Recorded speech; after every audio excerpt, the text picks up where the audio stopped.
Hey everybody, it's Dr. Langdon again, board certified pediatrician, mom of 6 and grandmother to 3, with sort of an update for when your kids get boo-boos or any kind of surface abrasion, cut, laceration, irritated spot, anything like that. Now, if you're like I am, growing up, everyone believed if it burned, the treatment for your boo-boo, it was better. Think about methylate. Do you remember that torture? Well, similarly now, I think people really like it if they can put like rubbing alcohol on something or hand sand on something and it burns like crazy. And they think mistakenly, ooh, we're killing germs, we're accomplishing something, we're going to make this boo-boo heal faster. And that is inaccurate. It's actually damaging the cells that could help that wound heal and close more rapidly. I have some more bad news for you. Who did not have their mom apply hydrogen peroxide to whatever kind of abrasion or scrape or laceration you had, right? And how did we know it was killing germs? Because it bubbled, right? Well, hydrogen peroxide's toxic and it's killing live cells too. So that's really not the best thing to do with a wound. So if your child scrapes their knee, instead of going for methylate or going for rubbing alcohol or going for peroxide, I would suggest you just wash it with warm soapy water, just running water. Get the dirt out, get it clean, nice and clean, and then you can pat dry. Now here's another little update, you guys. We have used Neosporin, brand name, active ingredient neomycin, or this triple antibiotic ointment. Well, guess what? In triple antibiotic ointment, we have bacitracin, neomycin, and polymyxin. And so the neomycin part of that is what the concern is.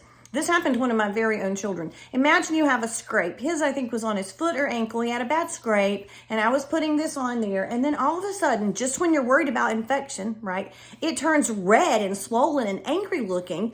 Then everyone thinks, oh dear, this spot has turned into cellulitis, and now we need to go into the doctor's office.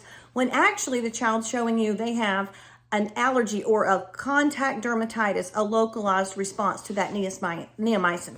Well, a lot of kids have this localized allergic response to neomycin, contact dermatitis. So we do not recommend using neomycin anymore. In fact, we don't even recommend that you use an antibiotic ointment.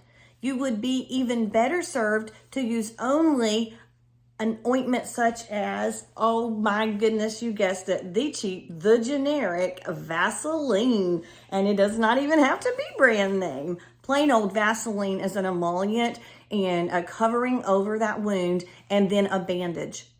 So if you guys ever had the debate in your home about, will this heal faster if we keep it moist or dry? Sorry if you're the loser in the argument. The answer is moist. Keep the Vaseline or Aquaphor on there and keep the bandage on there until it heals. The body's own healing factors, those growth factors, epithelial growth factors, they work in this moist, protected environment. Plus that Vaseline and bandage is keeping germs from getting in there and helping the wound itself heal more quickly. So I hope I have updated you adequately and broken some of those persisting myths. And Lord knows if anything is still intact, like a blister, leave it intact. If your platelets worked so hard as to make a scab, leave it. Don't pick it and open up increased risk for infection and disrupt all the wonderful work they've done to prepare a covering, a shelter for all the growth factors to heal beneath it. Just leave it alone. Warm soapy water 2 to 3 times a day, Vaseline or Aquaphor, and a bandage. That's it. No more alcohol. No more peroxide. No more Neosporin. Hope you guys found that helpful. Thanks.